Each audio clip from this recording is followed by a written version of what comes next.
Alright everyone, so today as you can clearly see we are not going over a game from the 1600s or whatever we have been going over thus far. We're taking a break from ancient Go and we are looking at something a bit more modern. But the question is, why am I looking at something a bit more modern? Am I too lazy to pick another person to go over? Yes, actually, I am. I haven't figured out who I wanted to go over yet. But for today, let's just assume that I am not too lazy, and that is why we are going over this game. And instead, assume it is because of the amazing educational potential this game is going to provide us. And it is going to provide us. That is no lie. Because you see, I have been getting requests once in a while for a certain type of game to go over. What kind of game is that, you might ask? Well, let us set the scene. Imagine, for yourself, that you have just gotten done studying your favorite professional player. Or maybe you just got done with a bunch of Go problems. You feel nice, you feel ready, you're going to sit down, maybe you're going to get yourself some tea or some coffee, log on to KGS or TiGem, depending on where you like playing nowadays, and you're going to play yourself a game. Maybe you're going to work on that opening that's been giving you trouble. Maybe learning some more with the mini Chinese, or maybe you're just going to relax and play the Orthodox. Who knows? Maybe you're going to play an influential game because you've been studying for some influence games, or maybe you're just going to go for territory because you're having trouble with invasions.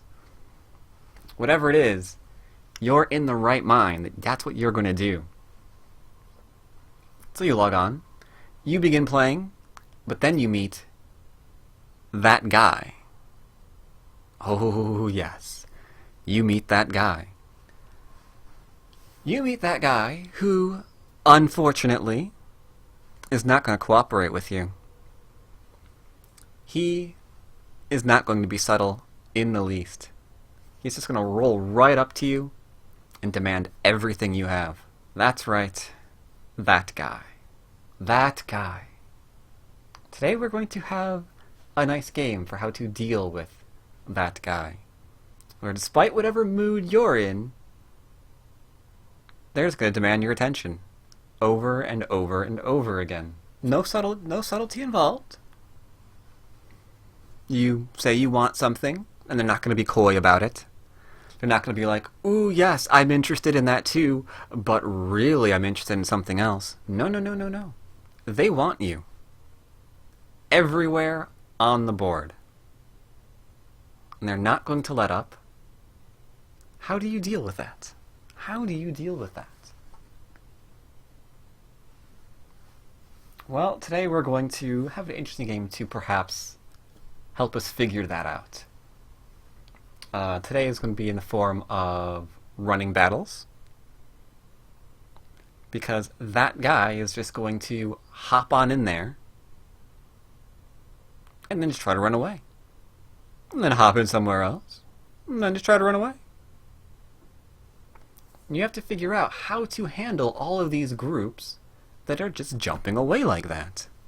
That is today's game. That is today's game. I'm guessing Tanaka is that player.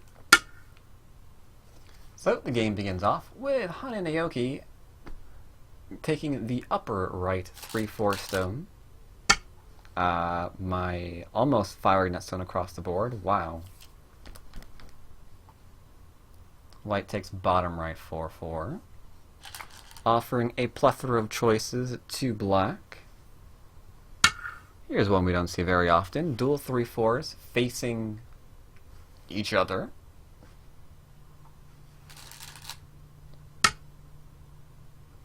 White takes 4/4 points again. Black must decide what he wants to do now. Is he going to try for something bizarre and weird and try to make a framework here? Or is he going to approach and maybe try to back off for Kobayashi and whatever that's going to do?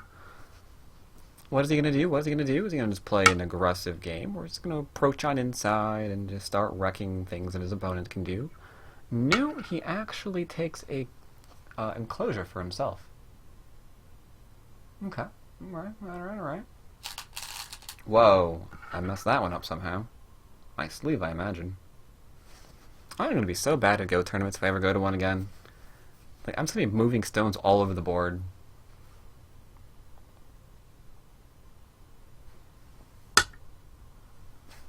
White takes the enclosure, the second enclosure away from black. Now, you could play here, I suppose. I have seen this kind of game come up before a couple of times. You could do this, and then you could technically enclose, and then you could play here as well. And then we could just block this and get into this weird symmetrical game. That's a little bizarre. Symmetrical games are a little bit strange for the following reason. Anything that works on one side will also work on the other side. If we can cap this here, then we can cap that over there. If we can shoulder hit this here, we can shoulder hit that over there. That's, you know, symmetry. So we enclose.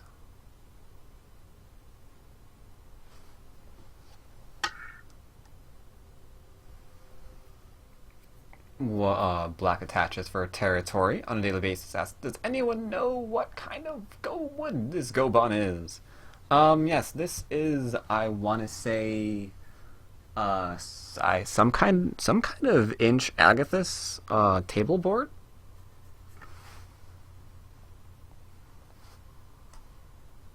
So black attaches for territory, and then gets to move twice apparently. White says, I'm going to drop down and make wall. Going to make wall. Well, that gives territory to black, surely.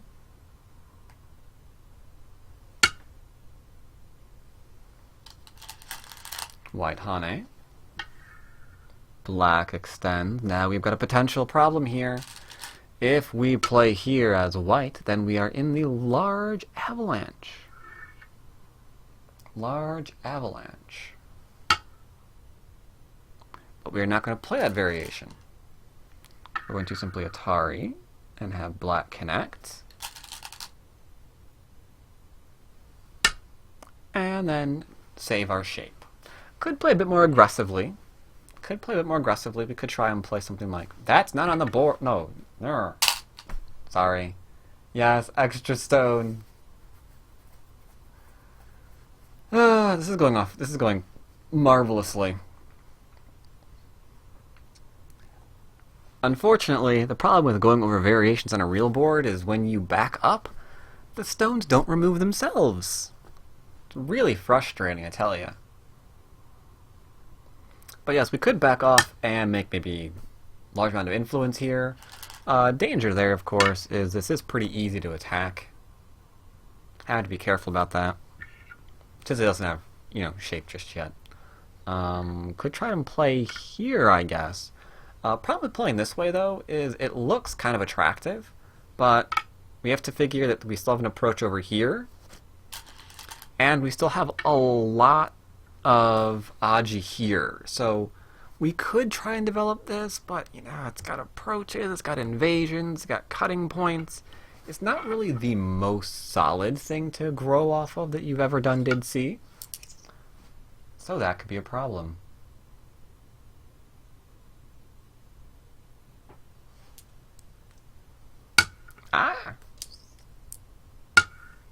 So white's just like, you know what, I'm just gonna do my shape. I'm gonna do me. What are you gonna do?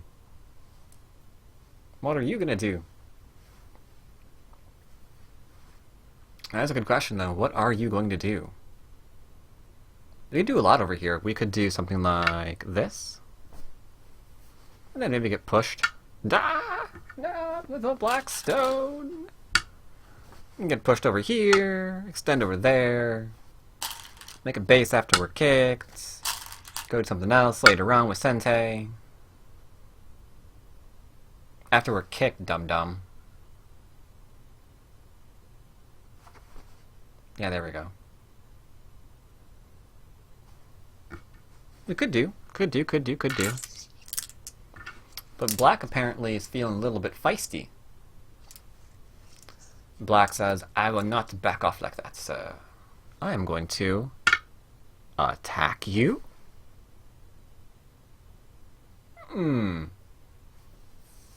And here, White looked like he was about to try to play a nice influential game. Darn it. It seems like this person just doesn't want us to let us do what we want to do. Huh. Okay. Well, we've got some thickness here, so we're going to attack and build up. This is good. See, we're doing two things at once. As White here, it's good, it's good, it's good.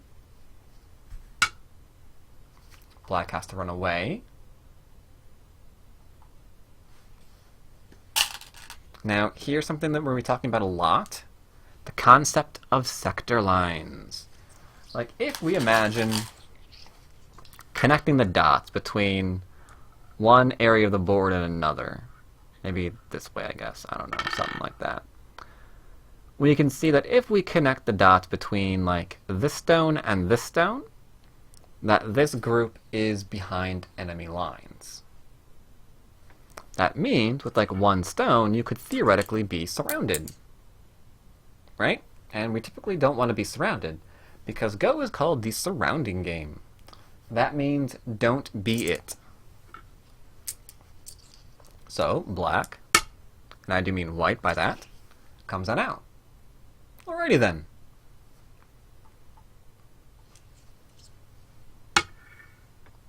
Pokes. Talking about force moves a lot this game too. We poke because we're threatening to do wonderful things. So, alright. Defend shape. Alright then. We're accomplishing something now. But what is black going to do with this group is the question. He decides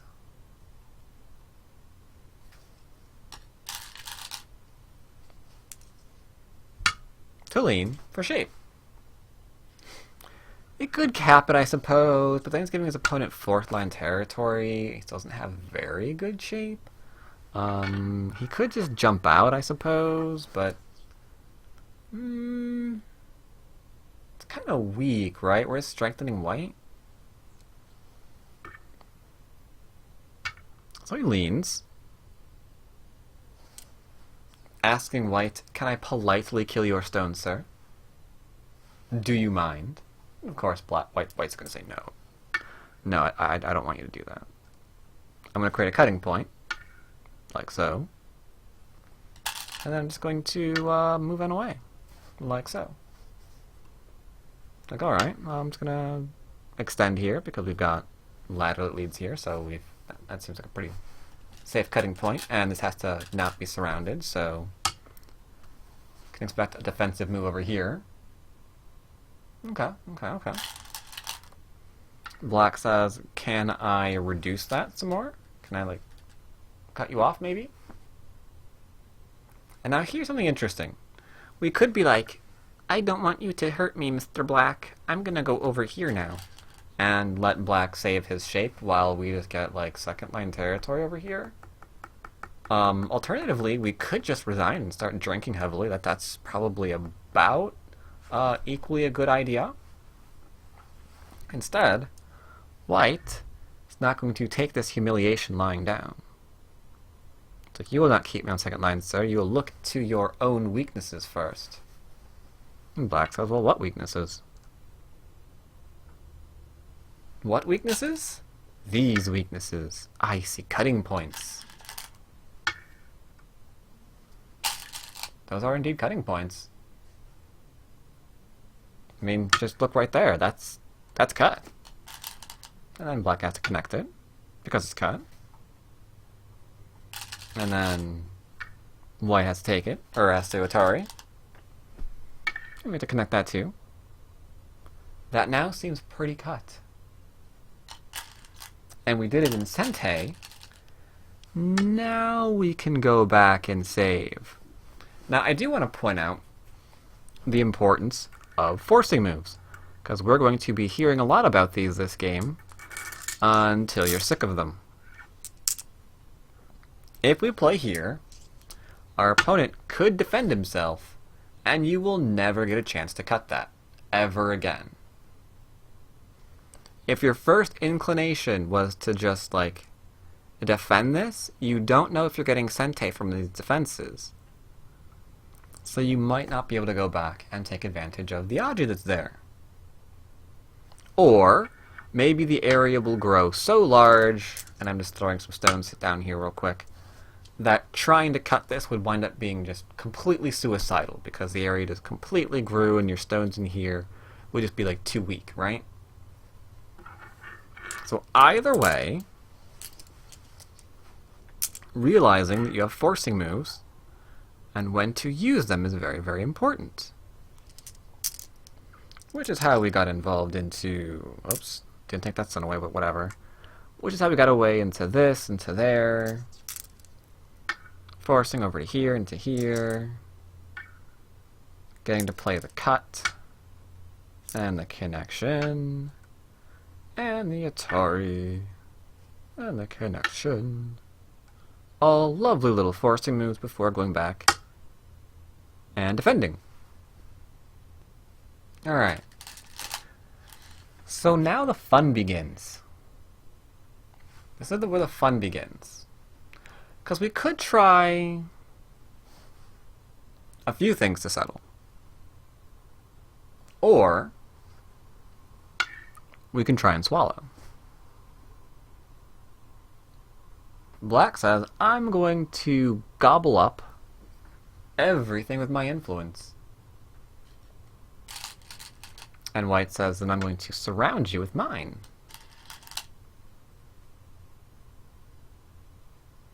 Black says, that's okay, because I'm too busy dealing with the middle. We're growing the middle, right? Right.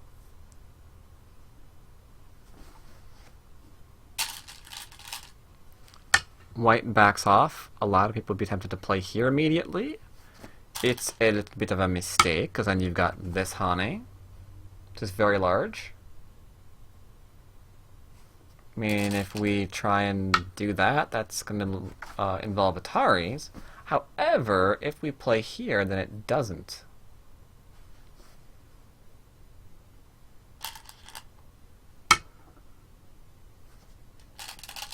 Black goes severely aggressive to try to make all that influence. White says nope. Leads to a connection. And an Atari. Alright, now this is getting delightfully complicated, right? So delightful. We save the cutting stone. Or the, or weak stone, rather. Black tries to save all of his stones as well. White connects. And at this point, you're probably wondering where all of these jumping fights that I promised are going to occur. Well, here's the thing. On this board, we have something very interesting, in case you haven't noticed it yet. We have group, group, group, group, group. That's a lot of groups. We've got a ton of groups in the middle of the board. And White says, let's save them all, sir. Alright. So this one's interesting because it's threatening to put pressure on here. So White defends, and now we're about to talk about sector lines again. Because now, if we look at sector lines between these two stones, this one and this one, then we can like just draw an imaginary line between these stones and say that anything like to the left of this is pretty much behind enemy lines, right? So it's a problem. Now, one easy solution for this would be to say, then I'm going to jump out. Yeah. I'm going to jump out. And now I'm no longer behind the enemy line. However, we could adhere to a lovely little proverb. Is it a proverb? I don't know. It's a good saying regardless. It says, don't run alone. So you know what? White's going to be clingy. And he's going to decide that he doesn't want to be alone anymore. So he connects,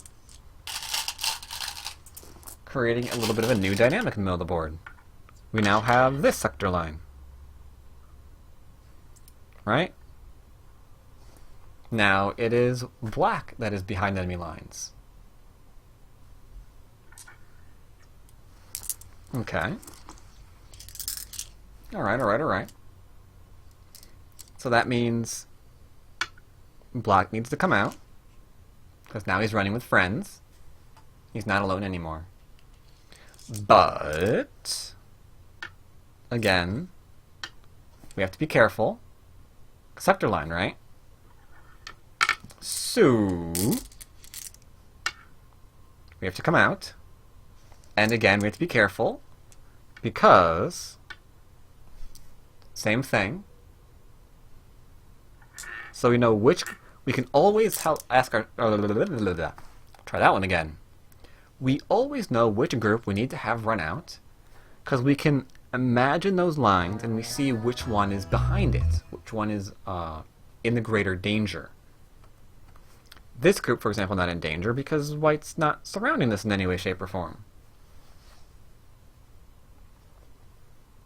This isn't in any danger.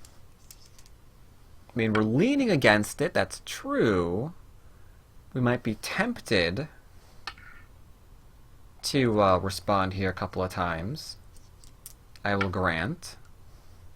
But we're not going to, because if we do, then we might wind up getting the left-hand group killed. Right? So that would be not good. So instead of doing that, what we're going to do is realize this group's in trouble, and we're going to run out. Now, you should know what the next move is going to be by now, based on what we've just said. We're going to figure out which group is in trouble. This group is kind of like right on the edge, right? I mean, it's kind of like a little bit right there. However, this one is absolutely about to die, because behind enemy lines again. So, that's the one that we're going to jump out. And now, if we can imagine this one, we have a new group on enemy lines, because the cap kind of goes right into trying to kill that group. So, that's the one that we're going to jump out. Which in turn, again, threatens to surround.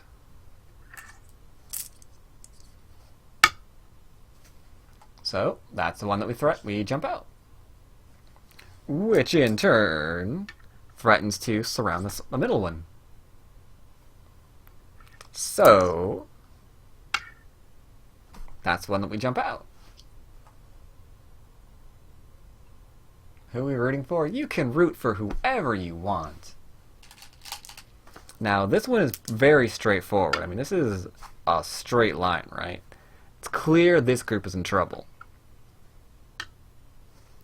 White pokes, or peeps, I'm sorry. Black connects. And then jumps out. Alright. Now, what must we do? Now we could keep asking ourselves, like, well, it looks like that's going to be a thing again. So we could jump out here. But this move is interesting.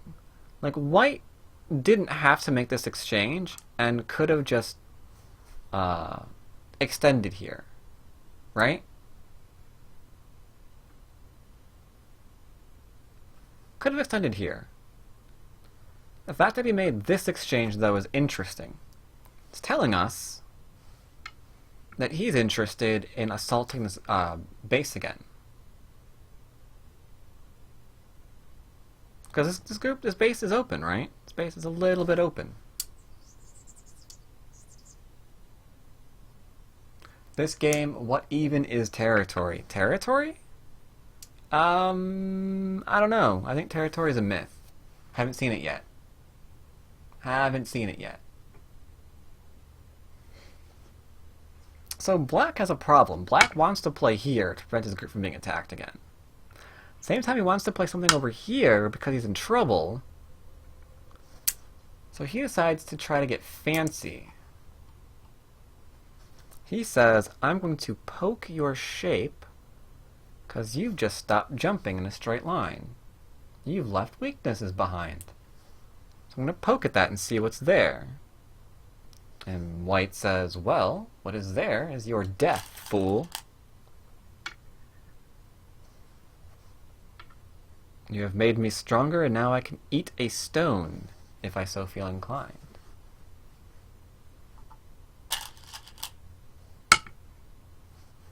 Black jumps.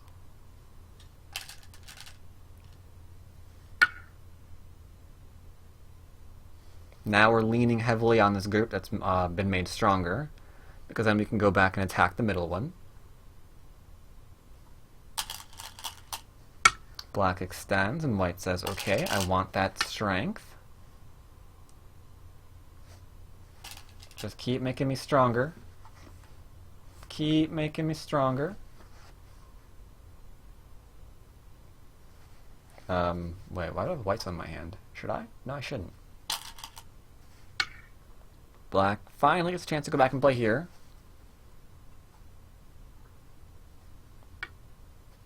White pokes. And Black connects. Free move, why not? And then tries to go aggressively after that middle group. I think by attaching here, it's pretty safe to say the goal for White is in here. Maybe we'll get a chance to attack this again. Maybe we'll just go ahead and cap it and get some 5th line territory with some jumpies.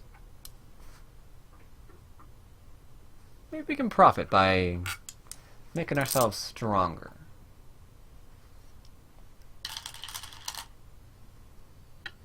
Black asks, can I cut through you? White defends this way, putting more pressure on the middle group. Black's like, that's fine. I'm just going to make myself nice and strong then, because you didn't connect. If you didn't connect, that means I get to cut. Because what this board needs, I think, I'm not sure if you guys agree, what this board needs, clearly, are more groups. Right? Didn't you think there weren't enough groups running around yet? I thought so too. So, we cut that off, and I'm threatened to kill off 2 stones. Now, we've got group.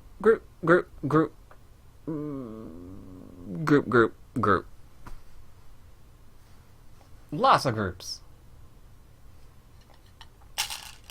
White says, this one's the most important one because we're surrounding the middle.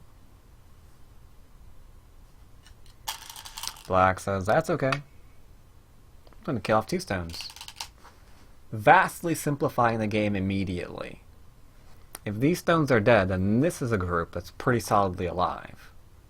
White needs to do the same thing in the middle of the board, otherwise he's in a lot of trouble. So he says, mission accomplished. We leaned on the bottom to convince Black that, oh, this is what we were really interested in.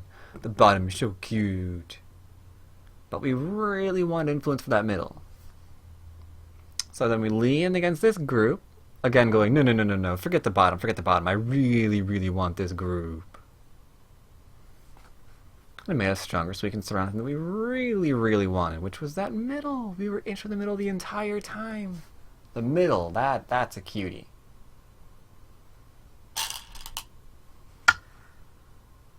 So, we're surrounded. Time to not be a dead man.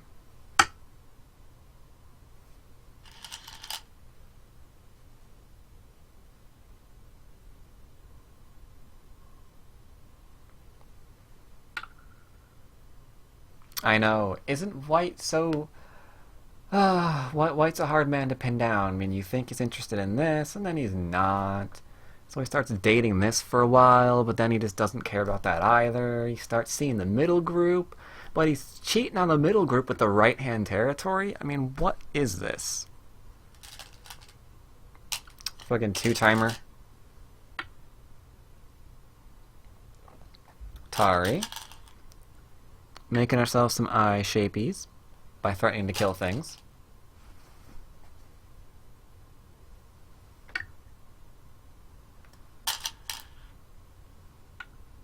Looks like we've got life here. But that's okay. White is happy with the territory that he has for himself.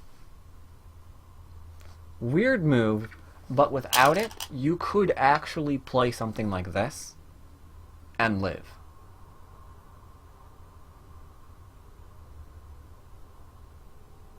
You can't kill that. Now what are you going to do? Play here? Be like, yeah, I attacked all of that for a large enclosure. That's why I did this. That's all I wanted. That's what all of this was about, just so I could have an enclosure.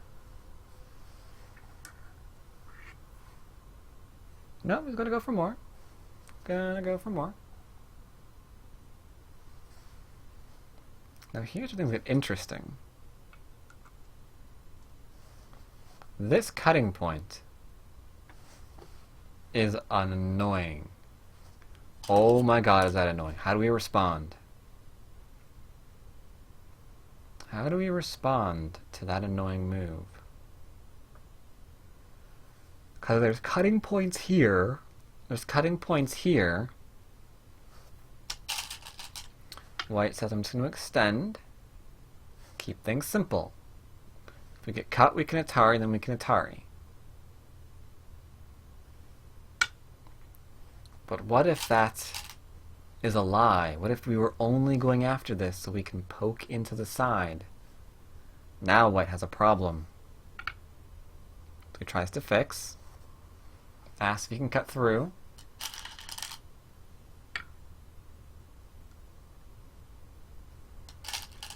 Gets poked. Then drops down. Now we can't do this because then we can Atari and take. So we're keeping our 5th line territory. Again, he's starting to poke. But it's okay. Previous variation still works. Nothing unusual here.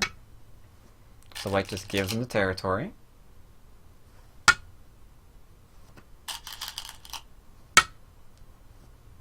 And descends. So that's pretty solid territory. Pretty solid territory.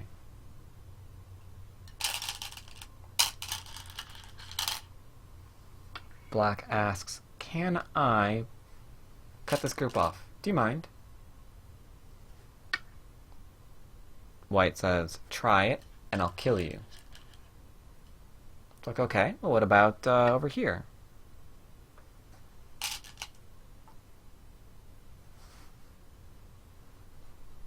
Now here's where things take a turn. Here's where things take a wonderful, wonderful turn.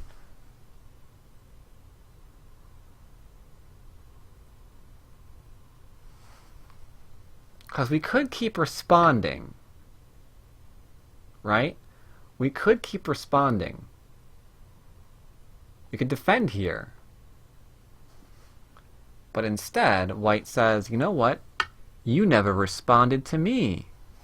I'm going to take Sente here, because those stones are small, and I'm going to respond here now.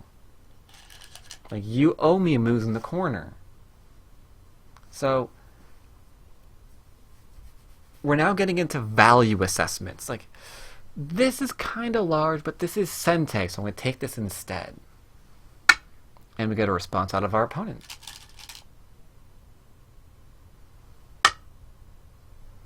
So we threaten to surround, kind of being walked into this area that black is trying to develop. Right. And black's like, I do not care.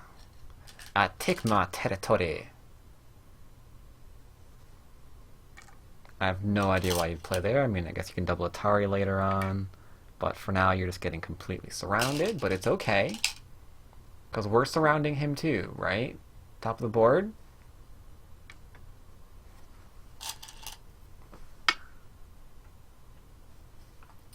This, I'm assuming, is just for Aji later, endgame stuff. Or maybe Taimsuji at this point. Could be Taimsuji. Could also be that.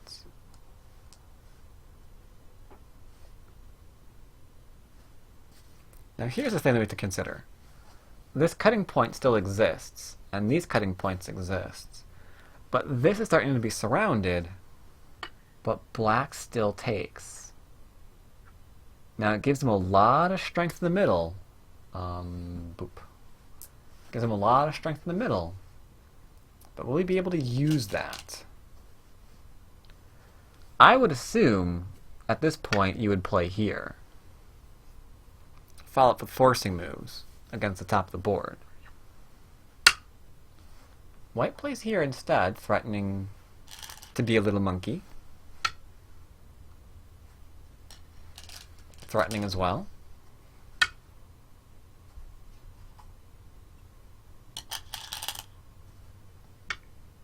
Black defends. White attaches for more territory. Black plays Hane. White goes after some more. This is also for Sente. By playing the Hane here, we're probably going to get Sente out of this deal. Because this is forcing. We were pushed back, but black has to defend because of that Hane. So we got to play here, mostly in Sente.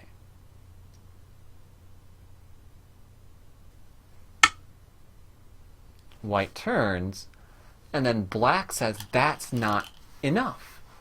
Those two stones aren't large enough. And again, I kind of agree. I don't like that move. Because all you did really was block one more push. Right? I don't like that move at all. I think moves up here would be Sente. I think moves over here would be probably Sente. I think coming into here, threatening to kill off the two stones would be almost Sente. But I don't like this turn. Black ignores it and takes away a huge forcing move. White jumps on in. Black enlarges his base and takes his corner. So we see this exchange. White throws in to prevent anything weird happening with like the Atari and the turns and whatnot.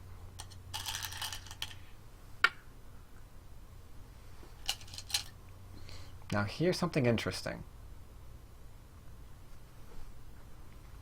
Are you ready for the losing move of the entire game? Are you ready for the losing move of the entire game?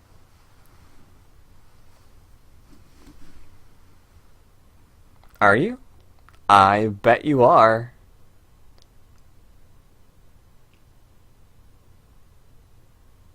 There's a move White plays right now that loses him the entire game. The entire game's gone. One move.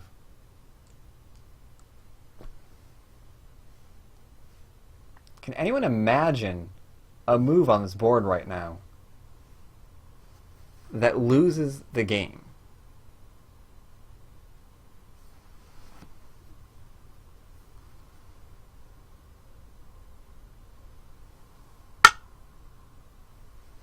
Why is that a losing move? Look how it's attaching to strong thing. We're gonna get Sente. We're gonna get forcing moves in Sente here. Oh my god! How is that gonna lose us the game? How is that gonna lose us the game?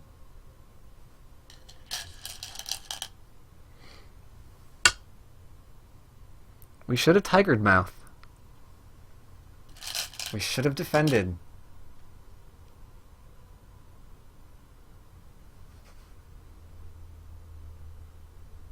White's like, I don't care about that. I'm going to follow up.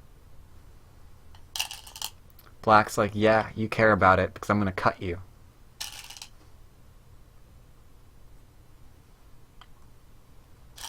Atari. Still cut. Still cut. So we connect. Poke. Now we're in trouble. Now we're in trouble.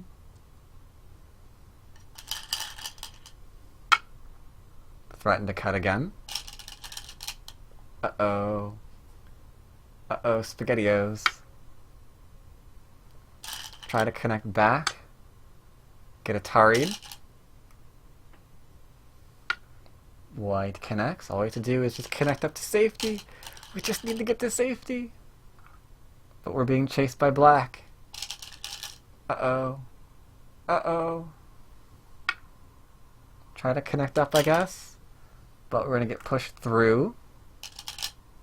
Is there room for life?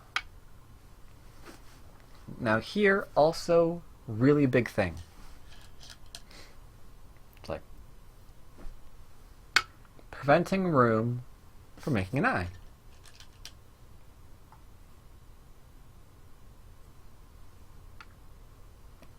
White plays the Atari.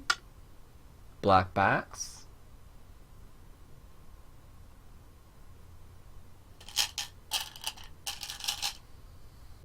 White goes after the one stone. We simply cut that off. And, well, I mean, we can probably get one eye, right? I mean, we can get like an eye here. But, kinda need two of them. Last I checked, we kinda needed two eyes to live. And we're just not gonna get them. So, White resigns.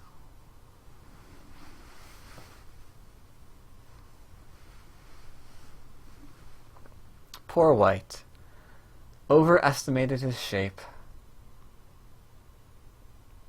Interesting game until then. Interesting game until then. We can see over here, he ignored to play left-hand side. Did cost him bigly. I mean, that's 1, 2, 3, 4, 5, 6, 7, 8, 9, 10, 11, 12, 13, 14, 15, 16, 17. Let's just say 20 points in the middle. Which was the cost of going after the top side. This, again, I hate so much that move. Oh, I so hate this move. This turn so sucks. Uh-oh. Thank you for who followed the channel. I dearly apologize. I didn't have my screen up in time, so I didn't see who that name was. But thank you very much. Whoever it is, I appreciate it. But interesting game, interesting game. If you ever wondered how to get through jumping battles, how to prioritize which group to run, and even in the very beginning, we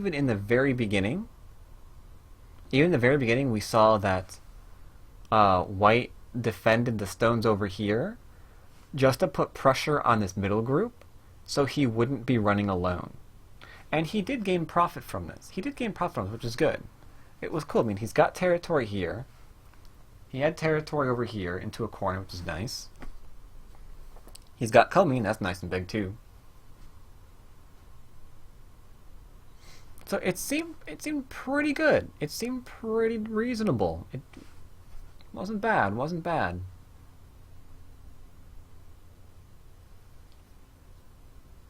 And we can see how he was going after his profit. How he chose to lean against the bottom group, and then lean against the middle group, so he can profit for 5th line territory.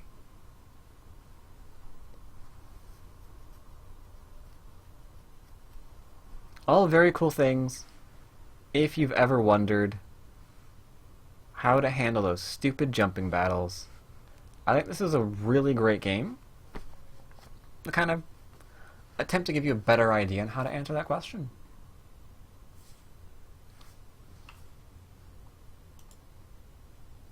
I thought it was an interesting fighting game too. Hope you all enjoyed it. That only have the one game for today. I will, of course, be back tomorrow. Hopefully my head will be feeling better so I can actually play decently. We shall wait and see.